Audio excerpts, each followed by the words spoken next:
Assalomu alaykum. Bugun yana Sog'liqda Hango kitobining 1A bo'limining ikkinchi mavzusini o'tamiz. Ikkinchi mavzumiz egoning mo'yayo, ya'ni bu narsa nima degan mavzu ekan. What is this degani shu mavzu haqida o'tamiz. Albatta, ushbu mavzuni o'rganishdan oldin ushbu mavzuga oid bo'lgan so'zlarni yodlab olishingizni tavsiya qilib qolaman. Ko'ramiz. Birinchisi o'g'viy lug'atlar. Buni o'sha lug'atimizda mustahkamlab olish uchun bajariladigan mashq. Birinchisi anmajan tanurul yongoraseyo. Mos so'zlarni bog'lang deyapti. Endi mana bu yerda so'zlar, rasmlar bor. Mana bu so'zlar qaysi rasmga bog'lanadi? Misol uchun mana chek. Chek nima degani? Bilamiz, kitob degani. Kitob bo'lsa, bu kitobga sekin bog'lab qo'yamiz.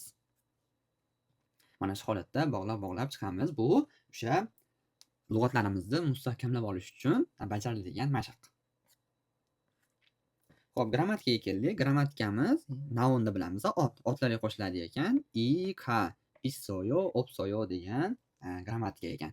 Ya'ni bu nima degani desak, biron bir narsa issoyo bor, biron bir narsa opsoyo yo'q degani. Ya'ni siz misol kiyimim bor, telefonim bor, pulim bor, ruchkam bor, ota-onam bor va hokazo shular haqida gapiradigan bo'lsangiz, xuddi shu issoyo, opsoyo deb gapirsak bo'ladi ekan. Ya'ni biror bir narsani mavjudligi, biror bir narsani mavjud emasligi haqida gapirganimizda aynan ushbu grammatikani ishlatamiz. Endi ikani o'tgan darsda ham o'sha otlarga qo'shilib, agar undosh bilan tugasa i bo'ladi, agar unli bilan tugasa o'sha otimiz ka bo'ladi deb aytganmiz, tushuntirganman. Endi misol keltiradigan bo'lsak, xo'p. O'rtog'im bor deylik, do'stim bor. O'rtoq do'st nima degani? Chingu. Xo'p, chingu bo'lganligi uchun u unli bilan tugayapti. Shuning uchun nima bo'ladi? Ka bo'ladi. Chinguga bor. Issoyo. Bo'ldi. Chinguga issoyo. O'rtog'im bor. Pulim yo'q. Ton pul undosh bilan tugaganligi uchun i bo'ladi. I. Shuning uchun ton i opsoyo. Deydigan bo'lsak, pulim yo'q degani. Ya'ni xohlagan qarista oldiga borib turib, shu narsam yo'q. Nimadir opsoyo. Shu narsam bor. Nimanidir issoyo. Shuna qilib bemalol gap tuzsalaring bo'ladi. Xo'p, yana misol uchun hech narsam yo'q demoqchi bo'ladigan bo'lsak, hech narsa. Amugot degani. Amugot hech narsa. Amugoshi yo'q. Opsoyo deydigan bo'lsak, hech narsam yo'q, hech narsa yo'q deganda ishlatamiz. Xo'p, AB misollarga ko'ramiz. Usani issoyo, soyaboning bormi? Aniyo opsoyo, yo'q. Endi aniyo bilan opsoyo ikkalasi ham yo'q deb tarjima qilinadi. Farqi nimada? Farqi aniyo bu shunchaki ha yo'qdagi yo'q, opsoyo bo'ladigan bo'lsa, bor yo'qdagi yo'q, mavjud emas degan ma'noda ishlatiladi. Adashtirib qo'ymanglar. Xo'p, pastda ham misollar bormi ekan? Mana bu yerda. Namja chinguga issoyo. O'sha o'rtog'im, yigit o'rtog'im bor. Namja chinguga opsoyo, yigit o'rtog'im yo'q.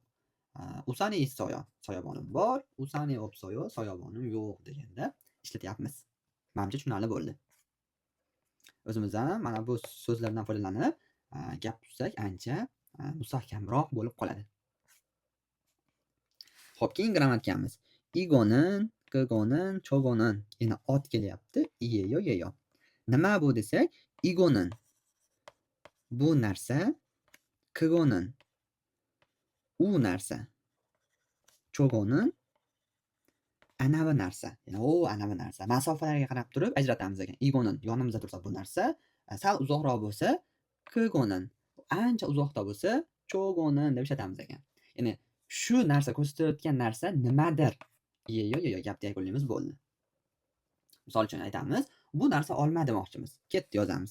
Bu narsa igonin ekana. Igonin sagva. Buni o'tgan darsda ham o'tdik. Iyeyo yonni gaplarda ot yakunlovchi qo'shimcha deb o'tdik. Undosh bilan tugasa iyeyo, unli bilan tugasa yeyo. Endi bu unli bilan tugayapti. Shuning uchun sagva yeyo. Igonin sagva yeyo. Bu narsa olma. Ana bu narsa misol kitob demoqchimiz. Yozamiz. Chogonin kitob. Chek iyeyo. Bo'ldi, gapimiz yakunlandi. Chogonin chek iyeyo. ana bu narsa kitob deganda ishlatdik. Menimcha juda ham oson grammatika. Ya'ni biror bir narsani ko'rsatib turib, nimaligini aytayotgan paytingizda ushbu grammatikalarni foydalanib ishlatasiz ekan. Xo'p, ABni ko'ramiz. 이거는 뭐예요? Bu narsa nima desa, sajon이에요. Lug'atdir, lug'at deyapti. Mana shu holatda siz ham o'zingizdan kelib chiqib, bu narsa nima, u narsa nima, ana bu narsa nima ko'rsatib turib, gap tuzib qo'ysangiz ancha mustahkamlashadi. 74-bet.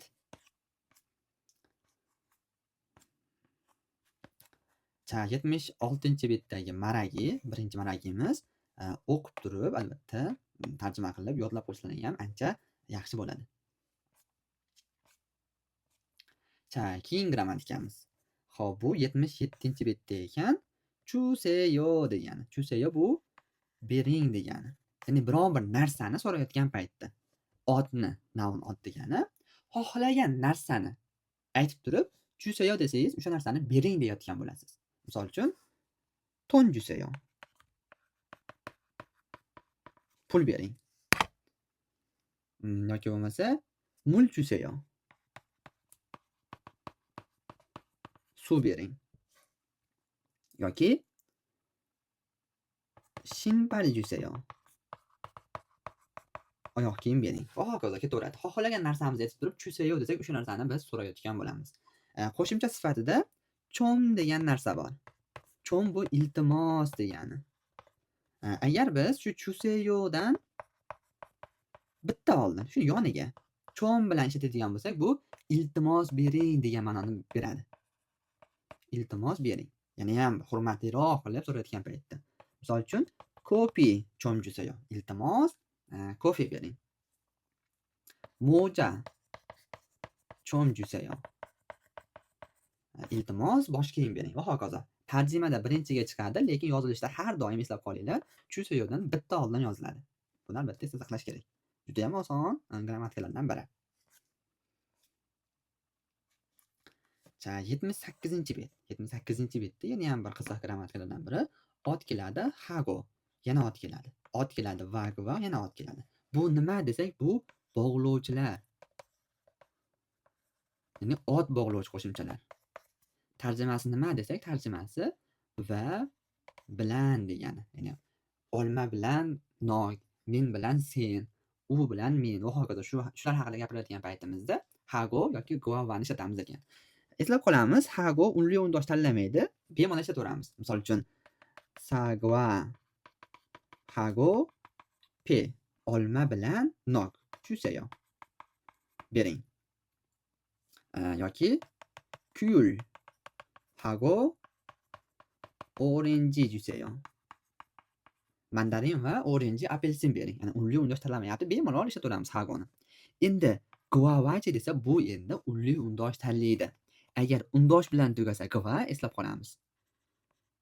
Undosh bilan tugasa gva, agar unli bilan tugasa va unliga. Boshqa grammatikalar undoshga unli, unliga undosh bo'lib yoziladi.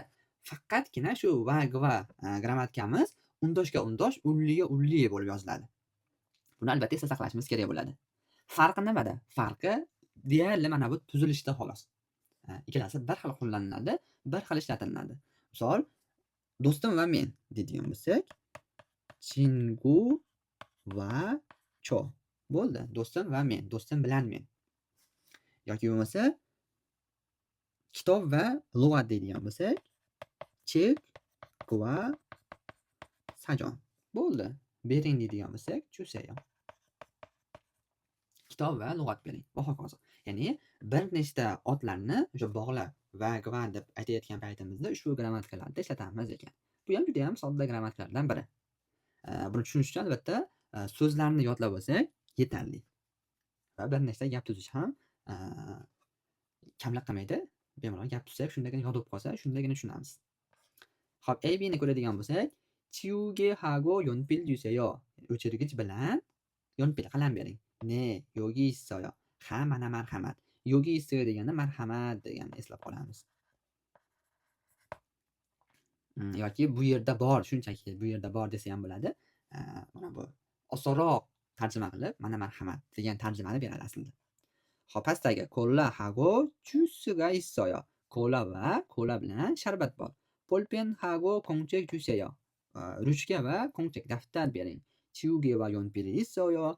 o'chirgich va qalamim bor. 학생 va 선생님입니다. o'quvchi bilan o'qituvchi. Mana shu holatda bog'lab kelamiz ekan. Maragi, ikkinchi maragimiz bor ekan yana. Buni ham albatta o'qib turib tarjima qilib qo'yinglar. Buni o'qish biroz qiyin bo'lishi mumkin. Harakat qilinglar. Harflarni yodlagan bo'lsalaring to'liq, o'qish deyarli muammo bo'lmaydi. Agar so'zlarda qiynalyapsizlarmi, demak so'zni yodlamagansizlar. Bu so'zlar hammasi o'sha Soul Hangugo sajonida, ya'ni lug'atida hammasi tarjimasida berilgan. Avval so'z yodlab, keyin buni tarjima qilishingizni so'rab qolaman. Titki va maragi buni albatta titkini ham eshitib turib bajarib qo'yishlaring kerak.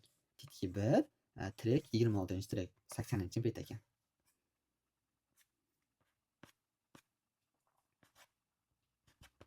Xo'p, bu yerda titki 2 turibdi, tirek 27. Nimadir bering deyapti, tushsa-yu. Titkilar qaysi birini aytadi? Eshitib turib bajarasizlar. Xo'p, ilgimiz chiqadi har bitta mavzuda 83-bet. 83-betda che pang ye yo, mening xonam degan mavzu ekan. Bu xonasini tanishtiryapti. O'qib turib tarjima qilib qo'yasizlar. Mayli, shunisini o'zim tarjima qilib beray, o'qib. 안녕하세요. 저는 스티븐이에요. 서울대 학교 학생이에요. 제 방이에요. 침대와 책상, 의자가 있어요. 컴퓨터가 있어요. 텔레비전과 냉장고는 없어요. 저는 룸메이트가 있어요. 제 룸메이트는 한국 사람이에요. 이름은 최정우예요. 종우는 여자친구가 없어요. Salom, men Stevenman. Seul universiteti o'quvchisiman. Mening xonam. Kravat, cheksang, parta, 의자, stol bor. Kompyuter ham bor ekan. Televizor bilan 냉장고, muzlatgich yo'q. Mening rummeytim bor. Mening rummeytim koreyalik. Ismi Chejongu. O'sha Chonguni esa qiz o'rtog'i yo'q ekan.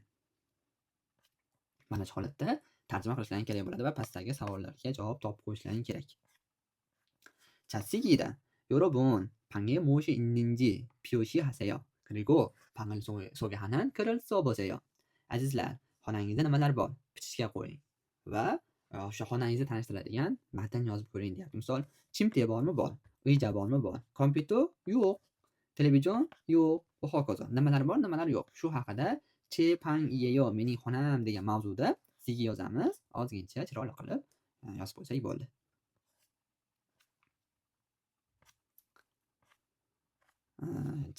arab o'giyini albatta o'rganib qo'yishimiz kerak. Misol uchun, igonin mo'yeyo deyapti birinchisi. Igonin hyujasoniyeyo. Bu hyujason, mana bu orqa qashlag'ich ekan. Nima hyujasonin mo'yeyo, hyujason nima desa, orqasini qashlayapti, orqa qashlaydigan. Xo'p, ikkinchisida igonin mo'yeyo. Bu narsa nima? Igonin sobaniyeyo. Mana bu soban ekan. Sobanin mo'yeyo. Soban nima desa, mana ovqatlanadigan stol. Ya'ni hot taxta desak ham bo'laveradi. mana bo'ydoqlar uchun bu. Igonin mo'yeyo. Bu narsa nima desak, igonin chukpuiniyeyo. Chukpuin ekan, uzun narsa. Chukpuinin mo'yeyo. Chukpuin nima desak, mana bu narsa, ya'ni charchuvni oldini oladi. Shunday yotadi. Xo'p, 생각이 나누기. buni ham bajarib qo'ysak yaxshi bo'ladi. 여러분, 나라에만 있는 물건을 소개해 보세요. Sizlar faqat davlatingizda bor narsalarni tanishtirib ko'ring. Ya'ni boshqa davlatda yo'q. Shular haqida ozgincha yozib qo'yamiz. Chaki Pyongani birinchi darsimizda ham qanday bajarishni aytib o'tdim. 88-bet ekan. Xo'p, ushbu Chaki Pyongani ham bajarib qo'yamiz. Soul Hangugoning birinchi 1A kitobining ikkinchi mavzusi shu yerda yakunlanadi. Albatta, buni videoni yaxshilab ko'rib, tushunmagan joylarini qayta ko'rib, mashqlarni bajarishlarini so'rab qolaman. Hop, keyingi darsda Soul Hangugo 1A kitobining 3-mavzusini o'tamiz. Albatta, lug'atlarni yodlab qo'yishingizni so'rab qolaman. Darsimiz shu yergacha. Keyingi darsda ko'rishguncha.